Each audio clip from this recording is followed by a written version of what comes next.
Before we get into the video, I want to let you guys know about my Discord server. It is linked in the description below. If you love college basketball, if you love talking shop about college basketball, conference tournaments, NCAA tournament, off-season stuff in there, make sure you join the Discord server. There's over 200 members in there right now. I'll pop in a couple of times and talk some shop and just talk with people. Make sure you click that link in the description to join the Discord server. And now let's get into the video. Sup guys, it's Alex here, and welcome to the final bracketology of the 2024 college basketball season. Today is Sunday, March 17th. Selection Sunday is today, March 17th at 6 p.m. Right now I'm recording this around 10 a.m., so we are 8 hours away. When I'm recording this, I don't know when you guys are watching it, but we are 8 hours away from Selection Sunday, about 9 hours away from the tournament predictions video coming out. And man, I am so excited. It's been a crazy college basketball weekend so far. It's going to be a crazy day today as well, which we'll get into. But before we get into it, I want to give a shout out to Joe Stoyer4972. He commented Noti Gang on yesterday's video. If you want a chance for a shout out in the next video, comment Noti Gang down below. Hit that like button, hit the subscribe button, and turn those post notifications on. But going back to yesterday, it was a crazy day in college basketball. A lot of championships being won, a lot of semifinals being advanced to the finals today. But the main things I wanted to talk about for the bracketology today is, as you guys know, both of the bid thieves in yesterday's video, and one that I didn't even mention, they all won in their tournaments, and so the bubble is shrinking. As you can see, the bubble is shrinking here. We're talking about Oregon in the Pac-12, able to hold off Colorado and continue their magical run to the NCAA tournament. They were not even in the next four out when the tournament started, and here they are with an automatic bid in the conference. The final Pac-12 conference tournament winner as well, so congratulations to the Oregon Ducks. And then you got to bring up NC State too.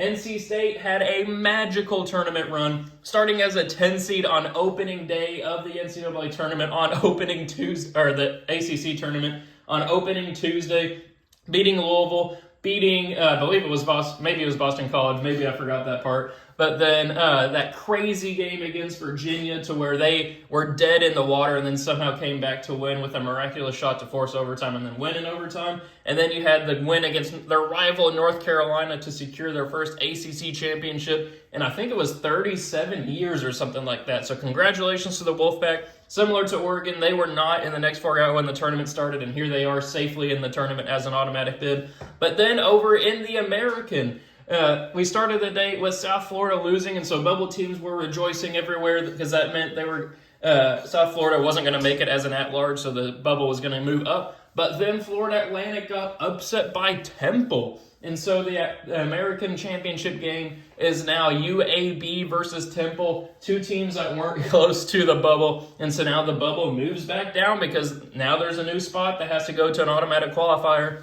And so that really impacts St. John's and Virginia here, and really Seton Hall too. Those three teams, and I feel bad for Indiana State because they've just been falling down. I think when the conference tournaments had really gotten going around Wednesday or Thursday, I think I had them as my last team in. But now, as you can see, with the results of the tournaments going on, they've fallen to the fourth team out, so they're probably not going to make the tournament at this point. But taking a look at the last four byes, Colorado, who I did mention, lost to Oregon in the conference tournament, or in the conference championship. I don't think they have anything to worry about. They're showing up in Joe Lunardi's last four in, but I feel like they have a good enough resume to have a last four byes and feel pretty safe.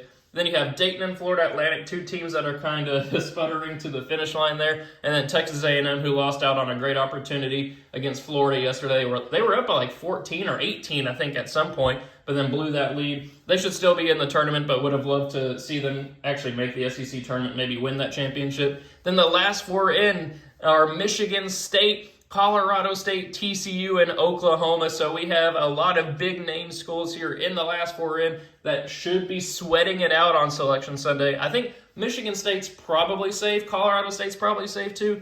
but TCU maybe should be safe, but then Oklahoma is kind of right there with St. John's and Virginia. I think Oklahoma has a better resume than those two. I mean, St. John's has one win over a tournament team in Creighton, and then Virginia. We all know the story of Virginia. They just they don't have the best resume, and they also just look terrible when they play basketball. But then we have Seton Hall and Indiana State kind of bringing up the rear for the first four out, and then the next four out are Pittsburgh, Providence, Wake Forest, and Kansas State. So, I mean, realistically, I feel like this bubble is probably going to be what ends up happening in the NCAA tournament. Maybe St. John's or Virginia can secure a spot in the tournament, but kind of what everybody's been saying in the college basketball world, which I agree with, is that this is the most qualified bubble we have really ever had in the NCAA tournament. I mean, really, all 8 of those kind of teams that are out of the tournament, you can make a case that they deserve to be in the tournament with the resume, with the way they've been playing lately, with some big wins and all that stuff. Of course, there's always like bubble-ish teams that deserve to be in every year and all that stuff. But I mean, really, all these teams have been playing pretty well lately and really kind of deserve a shot to be in the tournament. So that's kind of how I view the bubble right now. As you guys know, with every bracketology that I do, I set it up here in an Excel bracket, and then I give my predictions based off of what I think is going to happen. And I can't believe I didn't even mention it at the top of the video, but we had 3 number 1 seeds lose yesterday. We had Houston just absolutely get walloped by Iowa State, losing by, I believe the final score was 69-41 or something like that. That was eye-opening, man.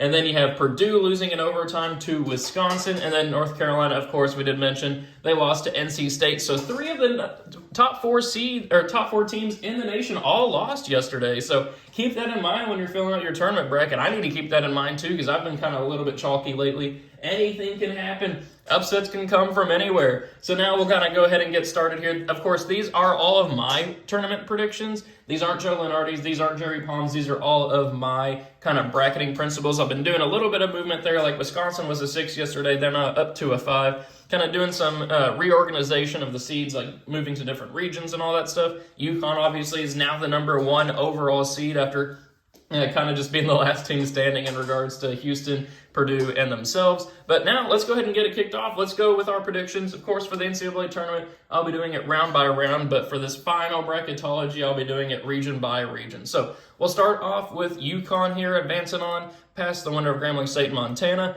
New Mexico with Richard Pitino leading that squad. We'll have them advancing on here past Gonzaga, continuing their hot run. They are the Mountain West champions, which I probably should have mentioned that on the bubble too. Yesterday I had them as my second to last team in, and then they went and got the auto bid, so they're good to go. They don't even have to sweat out Selection Sunday.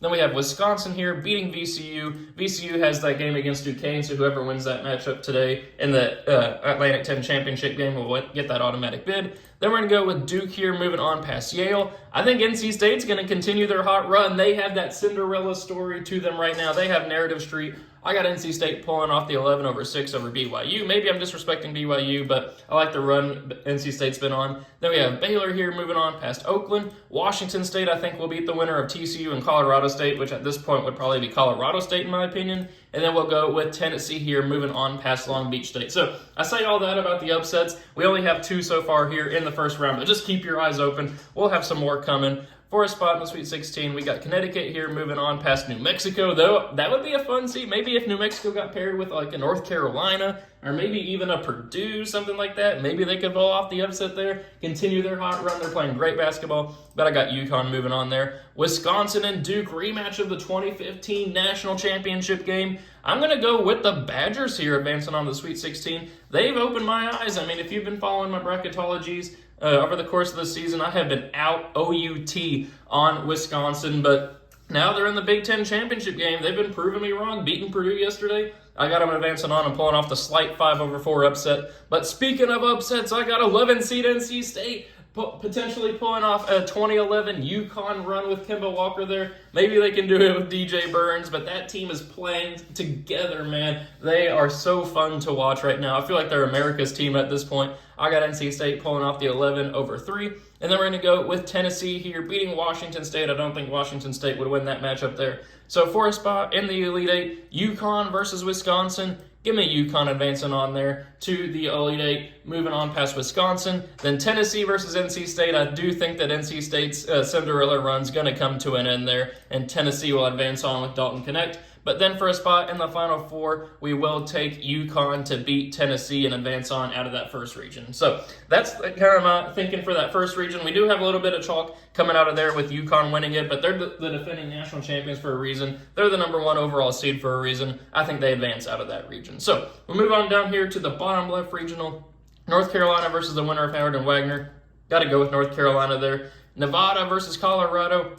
Give me Colorado in that matchup. They played really good in the Pac-12 there. Have a potential top 10 pick in Cody Williams. Been playing pretty good basketball lately. And De Silva, too. Tristan De Silva, he's projected to be a first-rounder, I believe, as well. Then I'm going to go with 12 seed McNeese. You guys know McNeese is one of my favorite teams. I've been saying it all season. People are finally coming around now on that 31-3 team with Will Wade as the coach. But I've been on McNeese the entire season. I got them pulling off the 12 over 5. Maybe it's take clock at this point, but I got them advancing on there. Then Alabama, I think, would beat Samford. Give me the Drake Bulldogs pulling off the upset over Utah State to advance to the second round. Auburn will beat Akron, which I got to take a pause here. Akron and Kent State, what a crazy ending yesterday. Kent State pulled ahead of Akron, hit a kind of a crazy shot to move up 61-60 with like 5 seconds to go, and then a Kent State player just decided to foul an Akron player. I don't know if they thought that they were still behind, or I have no idea what happened, but it was a stupid foul. The entire arena all collectively groaned. They're like, what are you doing? And then Akron hit 2 free throws to win the game. I'd hate to be that guy right now, but hopefully his teammates are keeping his head up. I'm sure he's getting clowned on social media and stuff, and here I am talking about it too, but hopefully he keeps his head up. Then Clemson versus the winner of Michigan State and Oklahoma. Give me Michigan State beating Oklahoma, and give me them beating Clemson here to advance on. Preseason top 5 team. I think that they have the pieces to make a little run here. And then we'll have Arizona here moving on past South Dakota State. Then for a spot in the Sweet 16, give me North Carolina here to advance on past Colorado. Give me McNeese, the 12 seed, pulling off the upset over Alabama. I like McNeese to advance on there. Alabama shooting can go cold. They say it every kind of bracketology video, but then Kentucky and Illinois, if they can't, their defense is terrible, so if they can't outscore their opponent, they're not going to win. It sounds simple whenever I say it that way, but that's really their story. It's going to be like a 90-85 game every single game, and they just got to outscore their opponent. I think McNeese will outplay them there and advance on to the Sweet 16. Then I am going to go with Auburn here, advancing on past Drake to advance to the Sweet 16. And then I'm going to go with an upset pick here. Give me Michigan State pulling off the 10-2 over Arizona. I think that Michigan State preseason, I say it again, preseason top 5 team, they have the pieces. It just hasn't always come together. Arizona's a team that has lost some kind of weird games this season when they really shouldn't have. Give me Michigan State pulling off the 10-2. Arizona had gotten upset in the first round by 15 seed Princeton last year anyway. Give me the upset there. So then for a spot in the Elite Eight, North Carolina versus McNeese. I do think McNeese's tournament run's going to come to an end there. Give me the Tar Heels advancing on to the Elite Eight. Then Auburn versus Michigan State. I'd love to pick Michigan State to pull off the upset there, but I don't think it's going to happen. I think Bruce Pearl's going to get his Auburn squad to the Elite Eight, where they will face North Carolina here. And give me North Carolina, to advance to the Final Four in this bracketology. We'll see if they end up advancing on in my actual NCAA tournament video later today. But for right now, just with the way the bracket kind of ended up turning out, I think that North Carolina will advance on there. So now we'll move on here to the bottom right regional. Houston versus Stetson. Give me Houston winning that one, obviously. Mississippi State versus Dayton. Dayton, as I mentioned earlier in the video, they're kind of sputtering to the finish line. Give me Mississippi State. Texas Tech versus UAB. Give me Texas Tech. UAB could pull off the upset there, but I think Texas Tech has the qualities there to advance on. Kentucky versus Charleston. Give me Kentucky advancing on there. San Diego State versus James Madison. Classic, another 3 for 3 on 11 over 6 upsets. But San Diego State, it reared its head again in the Mountain West Championship game. They have a tendency to just go ice cold at times and not score for like 5 or 6 minutes. I think that it might happen again here against James Madison, who has been very good this season. I got them moving on there. Illinois, I think, will beat Morehead State. Then give me Texas A&M with Wade Taylor advancing on past Texas in a battle of the Texas teams. and then Marquette will advance on past Longwood. Then for a spot here in the Sweet 16, give me Houston advancing on past Mississippi State. Kentucky, I do think, will beat Texas Tech to advance on there. Illinois will handle James Madison. And then I'm going to go with Marquette moving on here past Texas A&M. So kind of chalky Sweet 16 pairings here. But that's just, I feel like the cream will rise to the top, as they say here in the bottom right regional. I can't remember which one it is. I think it's the South regional maybe. But then Houston versus Kentucky for a spot in the Elite Eight. Give me the Kentucky Wildcats to advance on there. I've picked them to beat Houston a couple of times in recent bracketologies. Houston's performance yesterday was uninspiring. I think that Kentucky with their guard play can still win that matchup there and pull off the upset. And then I'm going to go with Illinois falling to Marquette. I got Marquette with Tyler Kolek moving on here. Past Illinois, I thought about picking Illinois with Terrence Shannon. Of course, he dropped 40 points yesterday, and now they're playing Wisconsin in the Big Ten Championship today. But I got Marquette moving on there, and I have Marquette advancing to the Final Four, beating Kentucky with Tyler Kolek there. Shaka Smart out-coaching John Calipari there to make it to the Final Four out of that bottom right regional. So now we take it up to the top right regional, final one before we get to the Final Four. I set up Purdue versus St. Peter's. Of course, St. Peter's is the Mid-Atlantic Conference. I can't remember which one they're in, what the name of the conference they're in is. But we got the rematch here, Narrative Street. I think the committee might pair these two teams together. We got the Peacocks, who upset Purdue 2 years ago. Round 2 in the tournament of these teams. I do think Purdue ends up winning that one, but it would be a funny matchup to see if it actually got bracketed that way. Then give me Boo Buie and Northwestern advancing on past Boise State. We got Florida advancing on past Grand Canyon, Kansas advancing on past Vermont, South Carolina beating Oregon. I think Oregon's run's going to come to an end there, and then South Carolina will be the only 6th seed to advance on. Creighton, I think, will beat the Fighting Toothpaste of Colgate. Nebraska will beat Florida Atlantic, and then we got Iowa State moving on past the Hilltoppers of Western Kentucky, making their first appearance in the NCAA Tournament since 2013. So then for a spot here, I just realized we have all top seeds winning. I didn't pick a single upset in this regional. Whoopsie! But now for a spot in the Sweet 16, we got Purdue advancing on past Northwestern. Florida, I think, will continue their hot run against Kansas. Kansas finished 9-9 in their last 18 games, so keep that in mind. South Carolina, I think, will fall to Creighton here. I don't see an upset happening. And then Iowa State will continue their hot run, beating Nebraska there to advance on to the Sweet 16. And then for a spot in the Elite Eight, give me Florida advancing on. I picked Florida to make the Elite Eight in yesterday's video. They proved me right yesterday, pulling off that 18-point comeback against Texas A&M. Purdue lost it to Wisconsin in overtime, and they have those tournament struggles. That's been well documented. Give me Florida pulling off the 5-1 upset, where they will face 2-seed Iowa State here, who will advance on to the Elite Eight out of this regional, and then I think they will advance on to the Final Four as well. So we'll see what ends up happening in the actual NCAA tournament video with the Final Four here. But right now it's kind of chalky, 2-1 seeds and 2-2 seeds, but I think kind of like what I said in the bottom right regional, the cream will rise to the top. I think these are 4 of the best teams in college basketball today. So now, for a spot in the championship game, UConn versus North Carolina. Give me Connecticut advancing on there.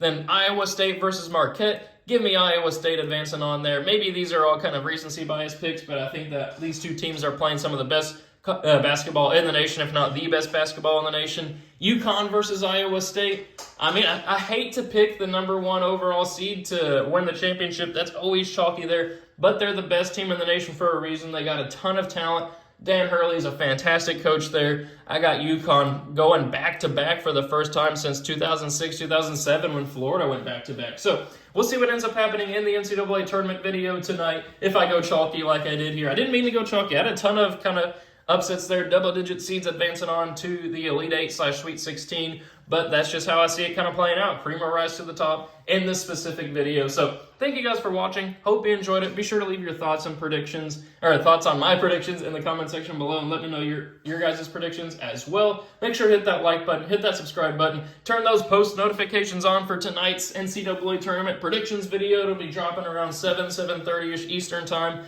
and I will see you all later.